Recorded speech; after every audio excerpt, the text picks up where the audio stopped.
नमस्कार जी, एक बार फिर से आपका स्वागत है आईसीटी मीडिया के अंदर। और जैसे कि चुनाव का माहौल चला हुआ है राजस्थान के अंदर, अभी पहुंचे हुए हम बुहाना के अंदर सेक्टर आपका ये वार्ड नंबर 28 के अंदर है। और हमारे साथ में जुड़े हुए हैं यहाँ पे जो पार्षद के रूप में कृष्ण जी यहाँ पे चुनाव लड़ रहे हैं वार्ड नंबर 28 में। इनके सामने और भी कैंडिडेट हैं और पूछते हैं कि इनके अपने क्या विचार हैं कि भाई क्यों लड़ रहे हैं, क्या मुद्दे हैं। सर, सबसे पहले आपका स्वागत है हमारे चैनल में। Sir thank you.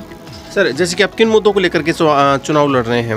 देखो, मैं राजनीतिक से छात्र राजनीति से जुड़ा हुआ हूँ और मैं जब यहाँ आया तो मैंने देखा कि मेरे क्षेत्र के अंदर ज़मीन से जुड़ा हुआ नेता एक तरह से लुप्त हो गया।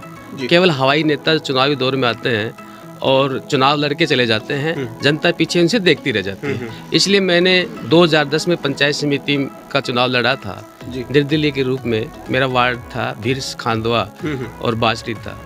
मुझे निर्दलीय के रूप पूरे वार्ड ने मुझे जिताया और 5 साल मैंने मेरे वार्ड की सेवा की।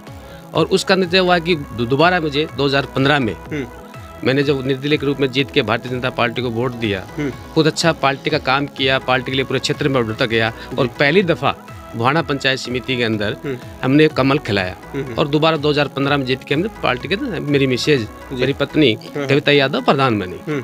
और उसके बाद हमने लगातार 5 साल हमने वर्क किया और हमारे यहाँ दोबारा से भारतीय जनता पार्टी का विधायक बनाया।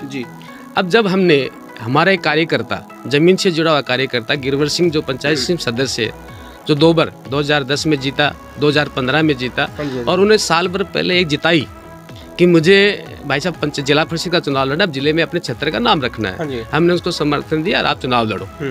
जब हमारा वो कार्यकर्ता हमारे माननीय विधायक साहब के पास गए तो उन्होंने कहा कि मैंने टिकट का बंटवारा 1 साल पहले ही कर दिया था। अच्छा। तो मेरा कार्यकर्ता, एक जमीन से जुड़ा हुआ कार्यकर्ता का मन टूटा और वो बात हमने हमारे ऊपर लेवल तक पहुंचाई।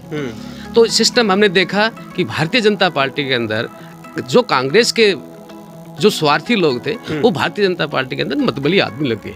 मुझे अफसोस हुआ कि मेरी भारतीय जनता पार्टी का या पर्यवेक्षक विनोद सागवान के रूप में उसने यह सर्वे किया, जो आज भी कांग्रेस का प्रथम सदस्य है। पिछले 2018 तक श्रवण कुमार जी माने यहाँ विधायक थे कांग्रेस के, उसके एक नुमाइंदे के रूप में उन्होंने काम किया। और आज अफसोस की बात है कि वो आज हमारे भारतीय जनता पार्टी का सर्वे के रूप में काम किया। और उसके लिए आज भी वो चुनाव लड़ रहे हैं? नहीं, उन्होंने सर्वे किया और टिकटें वितरण किया और इतना टिकटों का वितरण किया है कि टोटल हमारे यहाँ जो शीशराम कांग्रेस के नाम से जानी जाती है उनको वितरण किया गया और मूल भारतीय जनता पार्टी कार्यकर्ता अपने घर बैठ गया। अच्छा। उस लड़ाई को देखते हुए जो हवाई का नेताएं हैं उनको ये दिखाने के लिए कि आज कार्यकर्ता का सम्मान करोगे तो आपका सम्मान होगा। एक कार्यकर्ता के सम्मान के रूप में मैंने अपने वार्ड में चुना और गिरवर सिंह ने कहा कि आप भाई साहब आप चुनाव लड़ो, मैं आपकी मदद करूंगा। हम आप दोनों मिलके चल रहे हैं। हम अपने वार्ड के अंदर 28 नंबर वार्ड है जिसके अंदर 8 पंचायतें हमारी बुहाना ग्राम पंचायत की हैं, 2 ग्राम पंचायतें जो सूरजगढ़ की हैं। जो हक बनता था कि बुहाना पंचायत की जो 8 में से टिकट दी जाए, हमने इस बात को रखा। लेकिन देखा कि जब टिकटें के कांग्रेस की तर्ज में बिकी है, कमेटी के अंदर उसको प्रस्ताव नहीं रखा, ना उसके अंदर कोई कमेटी बनी, ना उसके अंदर कोई पैनल बना, सिंगल एक नाम दे दिया गया कि चुनाव के अंदर एक डोनेशन दिया गया है, उसके आधार पर टिकट दे दिया जाए। अच्छा, तो डोनेशन के आधार पर टिकट मिली है। उसके आधार से मैंने अपना एक मुद्दा जनता के बीच में आया हूँ कि ये 50,000 की संख्या है, 36,360 मतदाता हैं।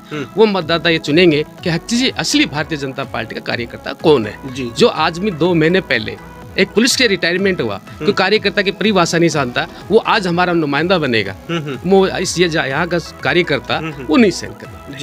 मैं इसी बात को रखते हुए मैं पुनः अगर जनता ने मुझे विजय बनाया तो मैं अपने ही परिवार के अंदर अपनी बात रखूंगा और भारतीय जनता पार्टी का प्रथम कार्यकर्ता के रूप में काम करूंगा। 5 साल ये दिखाना महसूस करूंगा कि मेरे क्षेत्र के अंदर एक पार्षद का क्या काम होता है। मैं आपसे निवेदन करना चाहता हूं कि पार्षद एक मिनी एमएलए होता है। जो पार्षद जिले में बैठता है, 10 पंचायतों का प्रतिनिधित्व करता है, वो अपने वार्ड के अंदर रखता है। हमारा जो सेक्रेटरी होता है वो कलेक्टर होता है और वो अपने आप में अपने क्षेत्र में बहुत ही जन सेवा का काम कर सकता है। उन मुद्दों को लेकर हम जनता के बीच में। अच्छा, तो जैसे कि ये तो आपने बताया कि मेन जो परेशानी आई है पार्टी के अंदर, उसके हिसाब से आप एक निर्दलीय रूप में चुनाव लड़ रहे हैं, ये तो आपने बता ही दिया है। अभी उसके बाद में बात कर रहे हैं जैसे कि धरातल के ऊपर, जैसे कि काम करने की बात करते हैं, तो जो धरातल के जो मुद्दे हैं, जो हमारे जो क्षेत्र के लोगों के 28 वार्ड नंबर के, वो उन मुद्दों को क्या क्या मुद्दे हैं जो आपकी नज़र में है? देखिए, जो पार्षद का चुनाव लड़ता है वो केवल अपने जिला परिषद से या पंचायत समिति से, अपने प्रमुख मुखिया से अपने इस वार्ड के लिए कुछ बजट ला सकता है, लेकिन मेरा मेन मुद्दा है जो मेरा आम कार्यकर्ता है जो झुंझुनू के अंदर भटकता है, छोटे छोटे कामों के लिए, बिजली बोर्ड में है, डीओसी ऑफिस में है, कलेक्टर ऑफिस में है, उनके साथ जाके मैं उस कार्यकर्ता का काम करा सकूँ, उस कार्यकर्ता का सम्मान बढ़ा सकूँ। अच्छा। और उन कार्यकर्ताओं का इसमें ये लगे कि हमारा कोई झुंझुनू में हमारा नुमाइंदा बैठा है। जी, एक तो ये कार्यकर्ता की आपने बात बताई है, कार्यकर्ता जैसे कि बीजेपी का बताया है, या कार्यकर्ता आपने और भी पार्टी के बताए हैं, या किस तरह के कार्यकर्ताओं के बारे में बात कर रहे हैं? वो कार्यकर्ता जो अपनी राजनीतिक सोच रखता है और जो आदमी अपने जन सेवा का काम कर सकता है, मैं उसको कार्यकर्ता का रूप देता हूँ। जो आदमी दूसरे का दुख समझे, दूसरे के दुख में शामिल हो, दूसरे के दुख सुख में उसका शरीक में, उसको कार्यकर्ता रूप में मानता हूँ। जी, इसमें जैसे कि बात करते हैं कि अगर बात करें कि दूसरी पार्टियों के जैसे कि कार्यकर्ता लगा लीजिए, या दूसरी पार्टियों से संबंध रखने वाले लोग हैं, या किसी पार्टी से संबंध न रखने वाले लोग हैं, वो जो सिर्फ उनका मकसद होता है कि भाई वोट करना है, एक अच्छे व्यक्ति को करना, अच्छी पार्टी को करना है, तो उनके लिए आप क्या कहना चाहोगे? वो भी क्या इसी में शामिल हैं क्या? मैं यही आपको लोगों को समझाना चाहता हूँ कि जब हमारे 36,300 कुछ संबंधदाता है, वो ये फैसला करे कि हम 3 आदमी हैं आपके सामने, जी, तीनों में से चुनना है कि आपके बीच अगली 5 साल कौन रहने वाला है। जी, जो आदमी 27 तारीख को मतदाता हो जाएगा, 8 तारीख को निर्णय आ जाएगा, वो आदमी आपके बीच में कौन रहना है उसको मतदान देगा, उसको मतदान देगा। तो सर और कुछ कहना चाहेंगे आप जनता को? मैं यही कहना चाहूँगा मेरे इस वार्ड के प्रत्येक मतदाता से कि आप स्वच्छ और शुद्धता से अपना दिमाग खोल के आप 27 तारीख को अपना मतदान करें और मेरे पक्ष में मत करें। मैं आपका हूँ, आपका रहूँगा, आपके साथ रहूँगा। तो ये अभी आप बात कर रहे थे, आपसे मुलाकात करवा रहे थे हमें यहाँ पे कृष्ण जो वार्ड नंबर 28 से हैं, जो पार्षद के लिए चुनाव लड़ रहे हैं। तो इसके साथ में मैं भी सर का धन्यवाद करना चाहूँगा।